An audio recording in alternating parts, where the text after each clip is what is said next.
23ನೇ ವಯಸ್ಸಿಗೆ UPSC pass ಭಾರತದ ಕಿರಿಯ ಐಎಎಸ್ ಅಧಿಕಾರಿ. ಇವರ ಸಾಧನೆಯ ಕಥೆ ಹಲವರಿಗೆ ಸ್ಫೂರ್ತಿ. ಕೆಲವರು ಈ ಯುಪಿಎಸ್ಸಿ ಪರೀಕ್ಷೆಯನ್ನ ಮೊದಲ ಪ್ರಯತ್ನದಲ್ಲೇ ಪಾಸ್ ಮಾಡಿದ್ರೆ, ಇನ್ನು ಕೆಲವರು ಕಷ್ಟಪಟ್ಟು ಓದಿ ಸತತ ಪ್ರಯತ್ನಗಳ ನಂತರ ಪಾಸ್ ಮಾಡುತ್ತಾರೆ.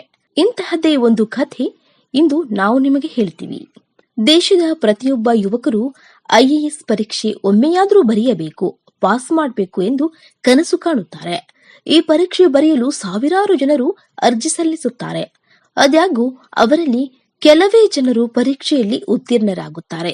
ಕೆಲವರು ಈ ಯುಪಿಎಸ್ಸಿ ಪರೀಕ್ಷೆಯನ್ನ ಮೊದಲ ಪ್ರಯತ್ನದಲ್ಲಿಯೇ ಪಾಸ್ ಮಾಡಿದ್ರೆ, ಇನ್ನು ಕೆಲವರು ಕಷ್ಟಪಟ್ಟು ಓದಿ ಸತತ ಪ್ರಯತ್ನಗಳ ನಂತರ ಪಾಸ್ ಮಾಡುತ್ತಾರೆ. ತೆಲಂಗಾಣ ಕೇಡರ್ನ ಐಎಎಸ್ ಅಧಿಕಾರಿ ಸ್ಮಿತಾ ಸಬರ್ವಾಲ್ ಕೇವಲ 22ನೇ ವಯಸ್ಸಿನಲ್ಲಿ 4ನೇ ರ್ಯಾಂಕ್ನೊಂದಿಗೆ ಯುಪಿಎಸ್ಸಿಯನ್ನ ಭೇದಿಸಿದರು. ಸ್ಮಿತಾ 2000ರ ಬ್ಯಾಚ್ನ ಐಎಎಸ್ ಅಧಿಕಾರಿಯಾಗಿದ್ದಾರೆ.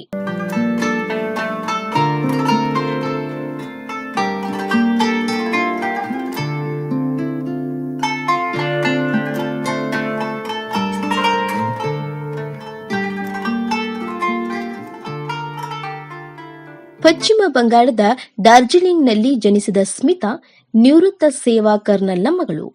ತಮ್ಮ ಮೊದಲ ಪ್ರಯತ್ನದಲ್ಲಿ ಐಎಎಸ್ ಪರೀಕ್ಷೆಯಲ್ಲಿ ತೇರ್ಗಡೆಯಾಗದಿದ್ದರೂ 2000ರಲ್ಲಿ ತನ್ನ 2ನೇ ಪ್ರಯತ್ನದಲ್ಲಿ ಯುಪಿಎಸ್ಸಿ ಭೇದಿಸಿ ಐಎಎಸ್ ಅಧಿಕಾರಿಯಾದರು. 23ನೇ ವಯಸ್ಸಿಗೆ ಸ್ಮಿತಾ ಅಸಾಧಾರಣ ಯಶಸ್ಸನ್ನ ಗುರುತಿಸುವ ಮೂಲಕ ಕಿರಿಯ ಐಎಎಸ್ ಅಧಿಕಾರಿಗಳಲ್ಲಿ ಒಬ್ಬರಾಗಿ ಗುರುತಿಸಿಕೊಂಡರು.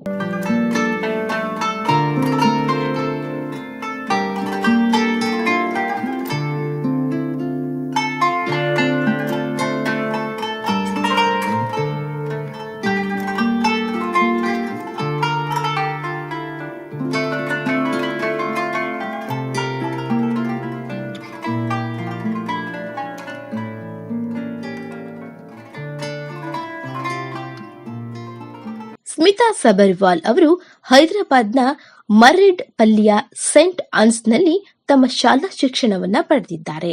ಇದಾದ ನಂತರ ಸ್ಮಿತಾ ಸೆಂಟ್ ಫ್ರಾನ್ಸಿಸ್ ಮಹಿಳಾ ಪದವಿ ಕಾಲೇಜಿನಲ್ಲಿ ಬಿಕಾಂ ಪದವಿ ಪಡೆದಿದ್ದಾರೆ. ಐಎಎಸ್ ಸ್ಮಿತಾ ಸಬರ್ವಾಲ್ ಸೋಷಿಯಲ್ ಮೀಡಿಯಾದಲ್ಲಿ ತುಂಬಾನೇ ಆಕ್ಟಿವ್ ಆಗಿದ್ದಾರೆ. ಟ್ವಿಟರ್ನಲ್ಲಿ 4 ಲಕ್ಷಕ್ಕೂ ಹೆಚ್ಚು ಫಾಲೋವರ್ಸ್ಗಳನ್ನು ಹೊಂದಿದ್ದಾರೆ. ಐಎಎಸ್ ಆಗಿರುವ ಸ್ಮಿತಾ ತಮ್ಮ ಕೆಲಸಗಳಿಂದ ಸಾಕಷ್ಟು ಪ್ರಸಿದ್ಧಿ ಪಡೆದಿದ್ದಾರೆ. ಜನ ಅವರನ್ನ ಜನಾಧಿಕಾರಿ ಎಂದೇ ಕರೆಯುತ್ತಾರೆ. ತೆಲಂಗಾಣ ಮುಖ್ಯಮಂತ್ರಿ ಕಚೇರಿಗೆ ನೇಮಕಗೊಂಡ ಮೊದಲ ಮಹಿಳಾ ಐಎಎಸ್ ಎಂಬ ಹೆಗ್ಗಳಿಕೆಗೆ ಪಾತ್ರರಾಗಿದ್ದಾರೆ.